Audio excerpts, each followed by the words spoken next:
오늘 건강상담에서는 박성은 신경내과의 박성은 원장님을 모시고 근육이 힘이 빠진다면 근무력증 의심 주제로 함께합니다. 유익한 시간을 기대해보면서요. 먼저 사연부터 제가 소개해드릴 텐데요. 안녕하세요. 더운데 수고가 많으십니다. 저는 47살 되는 가정주부입니다. 파트타임 직장도 나가고 있습니다. 그런데 언젠가부터 오후가 되면 이상하게 기운이 없고 손에 힘이 잘 주어지지 않는 것 같아요. 숨도 자주 차고요.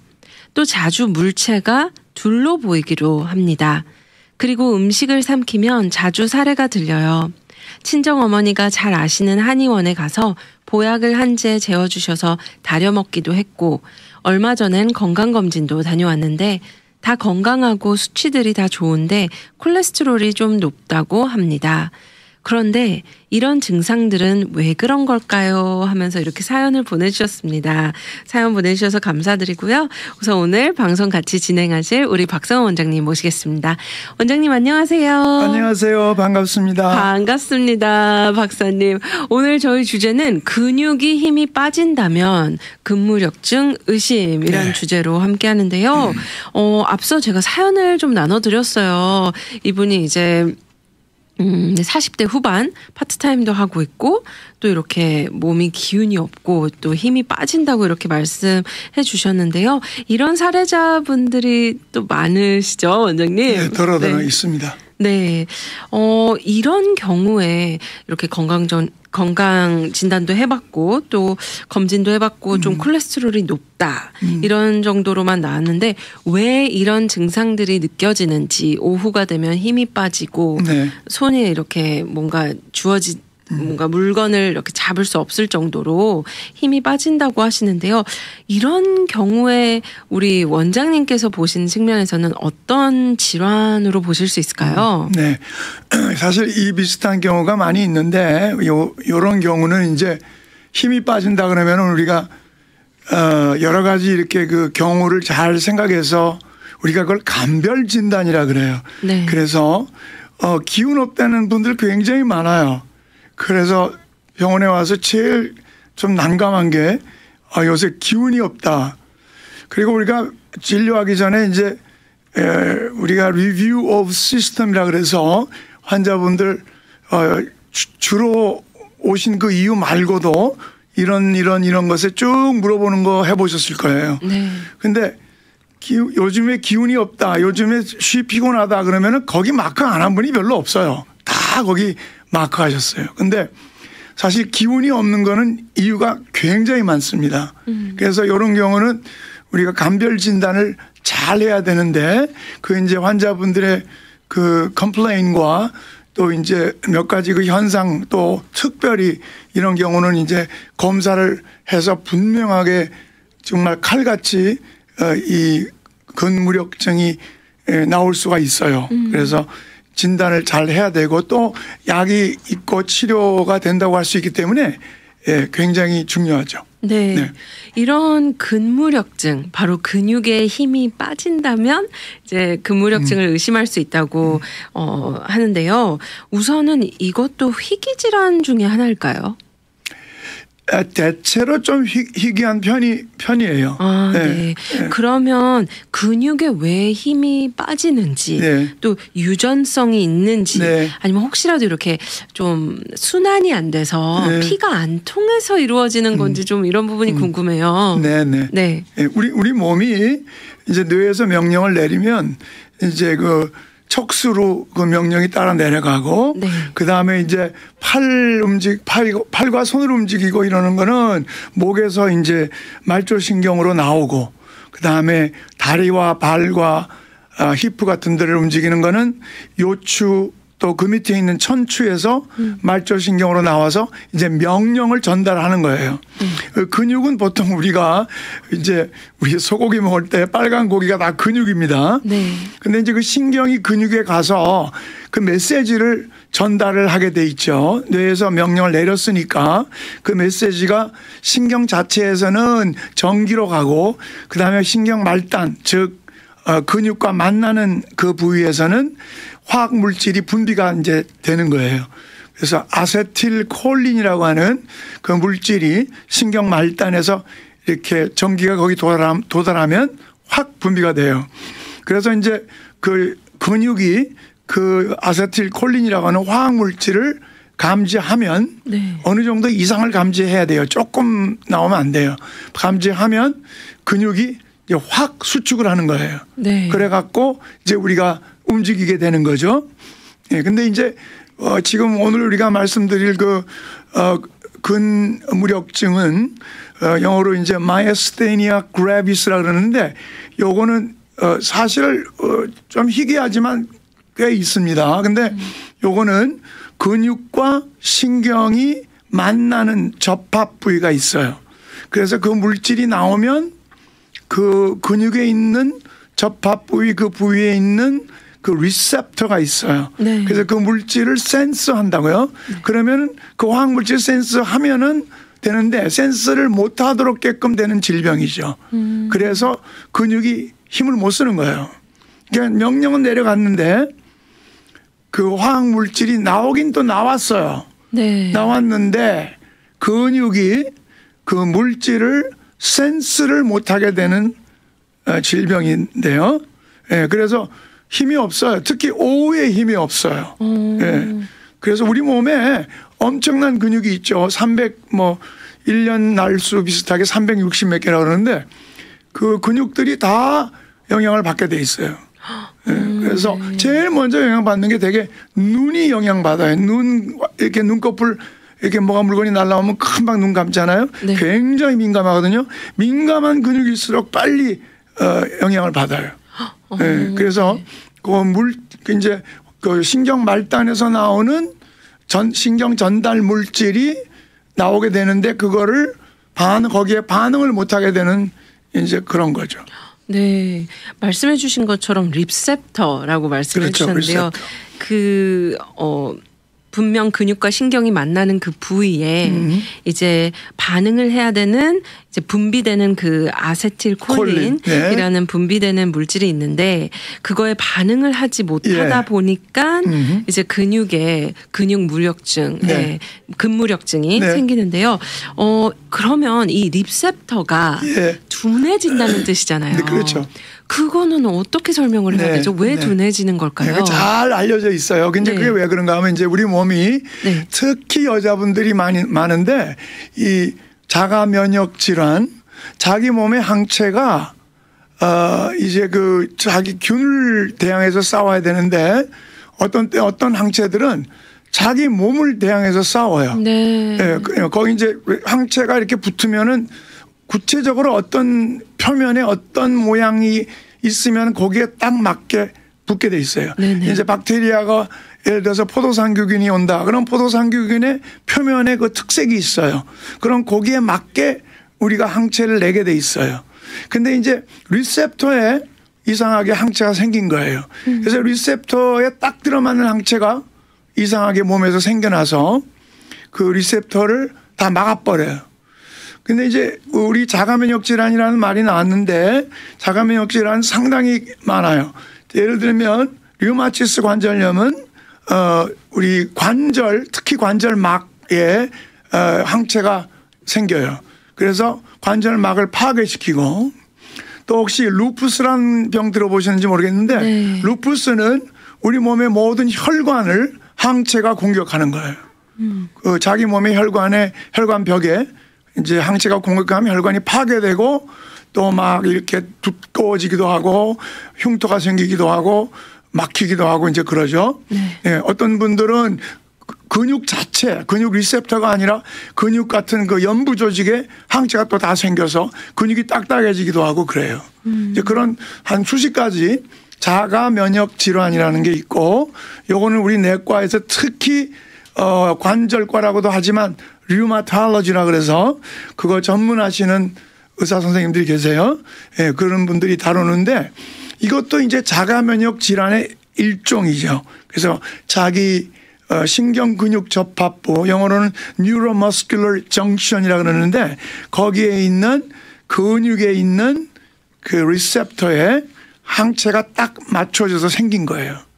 그걸 이물질로 아는 거예요. 네네. 그러면 그거를 갖다가 이제 이물질로 아는 거는 우리 백혈구가 그걸 어떻게 이물질로 감지해서 이제 다른 백혈구에게 연결해서 걔네들이 거기에 맞는 항체를 막 쏟아내기 시작해요. 네네네. 그래서 이제 모든 근육의 리셉터에 그 항체가 다닥다닥 다 붙어서 네. 아세틸콜린이 나와도 근육에 반응을 못 하죠.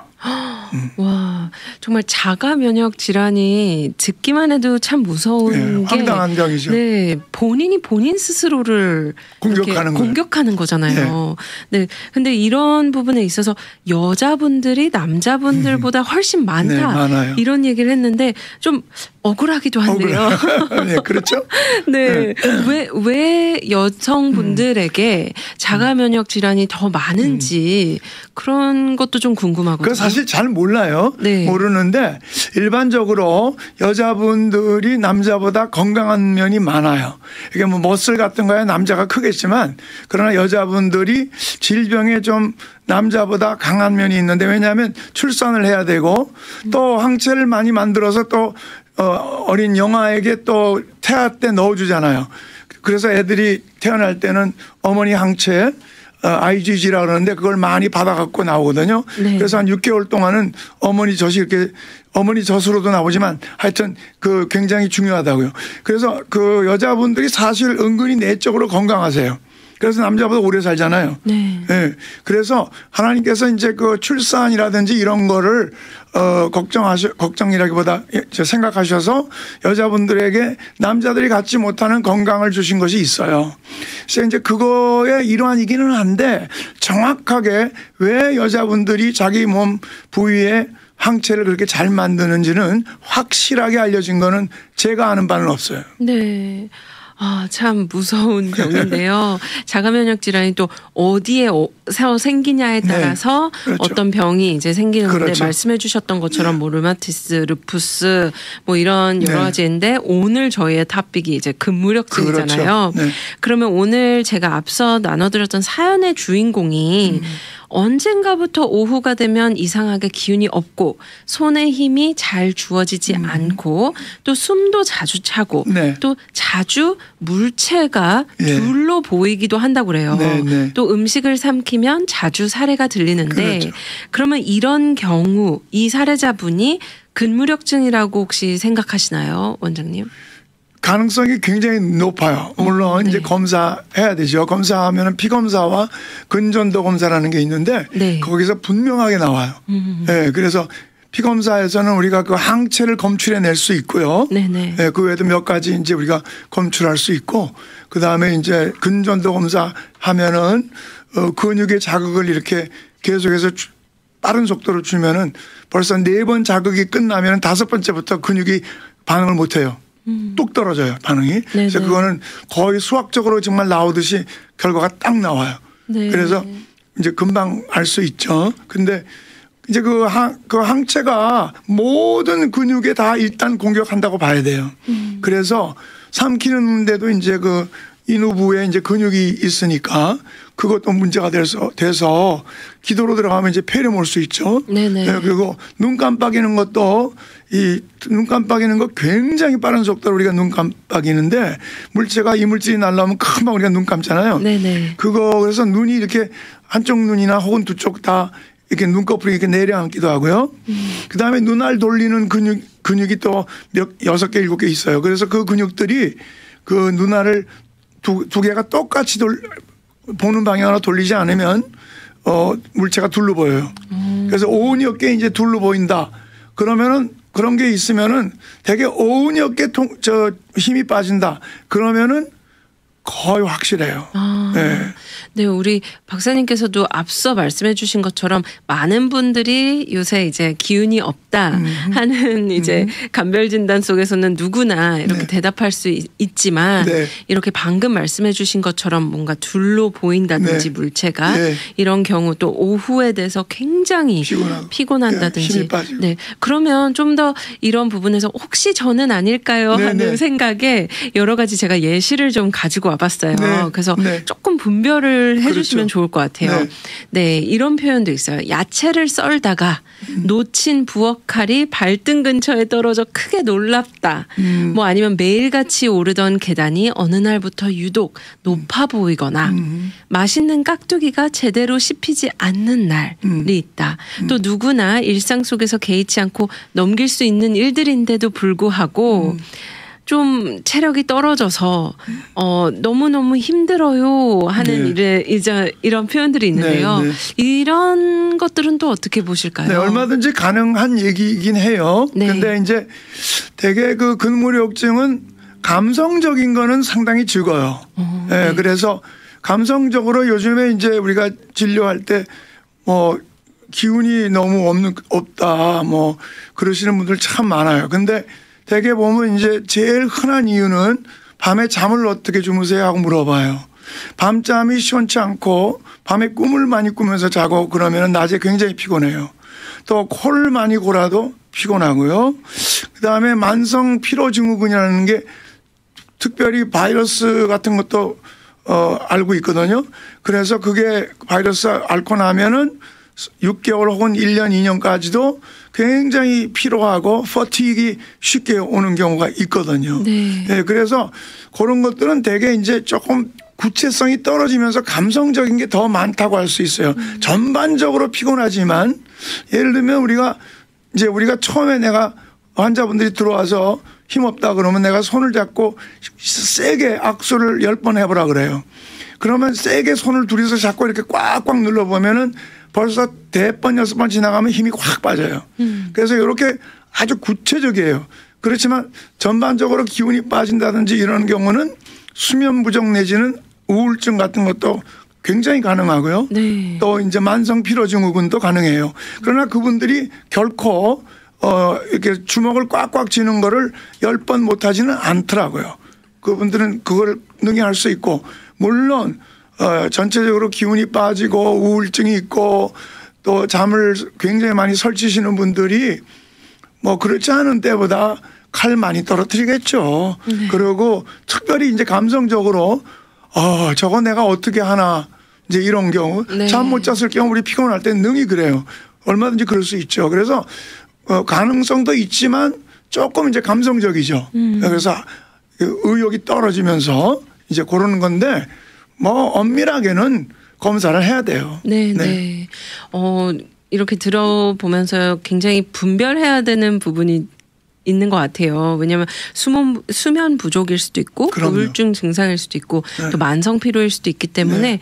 그냥 힘이 빠진다고 네. 우리가 무조건 근무력증이라고 그러면 말할 안 수는 되죠. 없지만 네, 또 그렇기 때문에 구체적인 그렇죠. 검사가 필요할 것 같은데요.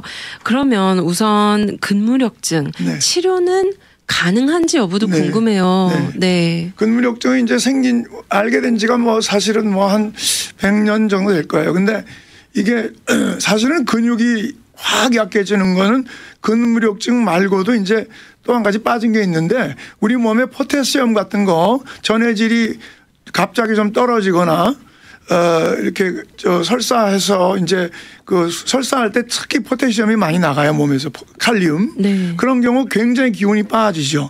그럼에도 불구하고 그 사람들이 물질을 2개를 본다든지 삼키는데 뭐 살에 들린다든지 이런 일은 없어요. 거의. 그렇기 때문에 구분이 되고요. 약은 치료는 이제 약물이 잘 정립이 돼 있고요. 그래서 이제 제일 처음에 시작하는 게 이제 검사가 이제 분명하면은 약물을 쓰고요. 그리고 이제 약물도 이제 뭐 아주 기본적으로 쓰는 게 있고 그 다음 단계 또 쓸 수도 있고 그렇습니다. 그리고 이제 뭐 나중에 얘기할 수도 있겠지만 일단 그런 분들이 가슴 뒤쪽에 폐 앞이겠죠. 네. 가슴뼈 뒤쪽에 흉선이라는 게 있어요. 그게 사실 많이 모를 수 있는데 그게 우리의 면역을 좀 다스리는데 사실은 어른 돼서는 별로 중요하지 않아요. 근데 어릴 때 면역을 만들어내는데 중요한 기관이에요. 네. 흉선, 영어로 thymus인데 이 흉선에 어떤 양성 종양 같은 게 생겨서 항체를 막 만들게 해요. 네. 그래서 이제 근무력증이 생길 수 있기 때문에 흉선 검사를 해서 그게 만약에 부어 있거나 커져 있으면 그거를 잘라낼 수가 있어요.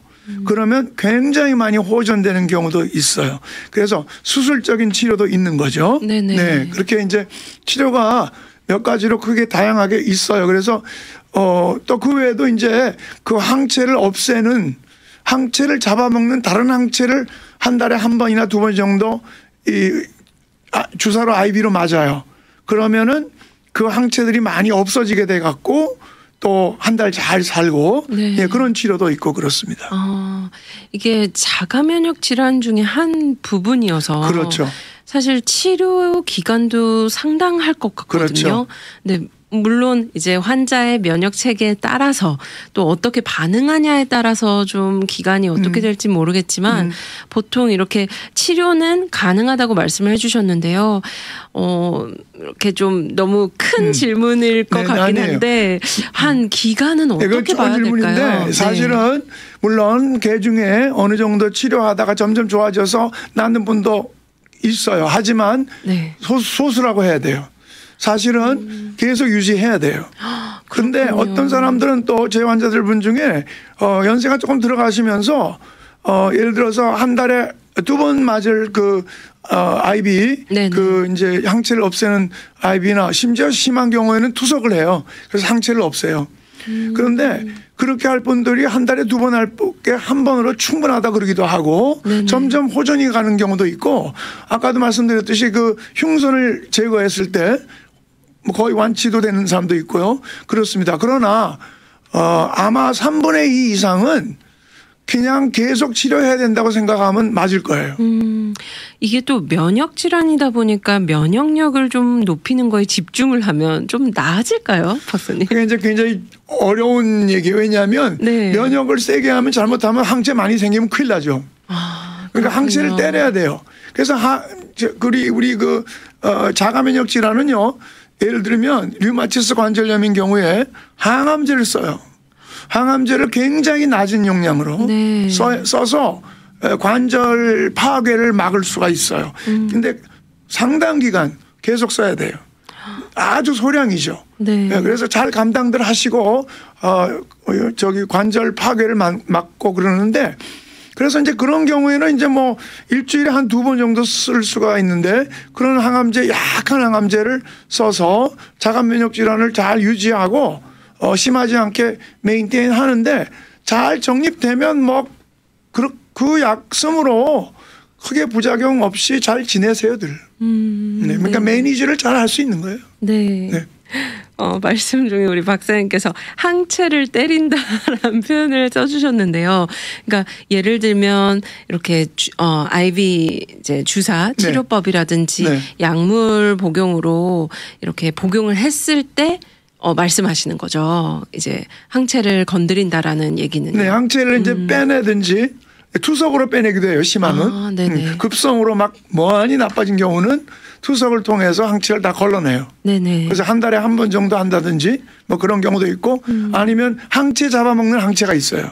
이제 글로불린 저 감마 글로불린 같은 건데 그거를 주사를 놓으면 걔네들이 항체에 붙어가지고 나중에 결국 소변으로 빠져나간다든지 그럴 수가 있어요. 네. 예, 그러니까 그렇게 할 수가 있고 파괴되고 안에서 이제 붙어갖고 파괴되고 그래서 이제 그렇게 해서 항체를 이제 많이 없애는 거죠.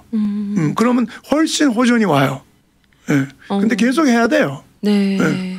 주기적으로. 네. 오늘 근육이 힘이 빠진다면 근무력증 의심이란 주제로 박성호 원장님과 함께 하면서요. 근무력증이 있을지 모르기 때문에 좀 확실한 진단이 필요할 것 같아요. 그 진단을 받아야지만 이제 네. 어떤 치료가 가능한지를 볼 텐데요. 맞습니다. 말씀해 주셨던 것처럼 감성적이지 않다라는 것. 네. 이제 흔히 저희가 피로하다면 또 이렇게 혹시 근무력증 아니야라고 생각하실 수 있는데 이제 구체적으로 네. 좀 확실하게 진단을 받아야 되는데 이 근무력증 혹시 예방할 수 있는 방법이 있을까요? 예방은 없습니다. 특별한 예방은 없고요. 네네. 예, 그냥 그거는 그냥 뭐 그런 일이 생기면 빨리 너무 오래 끌지 말고 예를 들면 어떤 때 좀 빨리 진행되는 경우가 있는데 네. 심지어 숨 쉬는 것까지 영향받아요. 아. 네, 그래서 어떤 때는 아주 흔치는 않지만 그래도 그 심화돼 가지고 막 호흡곤란 올 수도 있고요. 네. 네, 그래서 그런 분들은 여행 같은 것도 조심하셔야 돼요. 네, 이제 그런 경우가 있어요. 그래서 또 더군다나 특히 진행되면은 호흡곤란 올 수가 있어요. 네, 그리고 삼키는 것 때문에 또 폐렴 오고 예, 그런 경우도 있는데 하여간 예, 그 예방은 제가 아는 바는 없습니다. 네. 여성 환자들이 아무래도 좀 더 많다고 많아요. 말씀해 주셨는데요. 나이 연령대는 어떤가요, 박사님? 사실은 고르게 퍼져 있다고 말해도 과언인데 아주 어린 애들은 없어요. 그러니까 뭐 애돌레센트 같은 경우는 많이 저는 못 봤어요. 네. 근데 있을 수는 있어요. 네. 걔네들이 그렇게 그냥 그 흉선이 확 부어가지고 그러나 대개 이제 여자분들 뭐 30, 40대 정도 있고 또 이제 중년 이후에 또 좀 있고 뭐 어떤 연구에 의하면 이렇게 우리가 바이머더리라 그러는데 이제 처음에 많이 있다가 또 좀 나이 좀 들어서 좀 있고요. 네. 그 두 가지 연령 기간대에 따라서 성격이 조금 틀려요. 네. 틀리고 치료 방법도 약간은 틀릴 수 있지만 하여간 예, 뭐 연령을 어떻게 딱 꼽은지기는 어렵지만 대개 이제 30, 40대 충분히 올 수 있고요. 예, 그 다음에 좀 나이 드셔도 올 수 있습니다. 네. 오늘 이 시간 근육이 힘이 빠진다면 근무력증 의심 주제로 함께하면서 마지막 정리의 시간을 가져보려고 하는데요. 근육의 힘이 비정상적으로 약해지거나 피로해지는 병이라고 하는데요. 네. 정리의 말씀 부탁드립니다. 네, 그러니까 이제 우리가 만성 피로나 수면 부족 때도 사실 상당히 기운 없어요.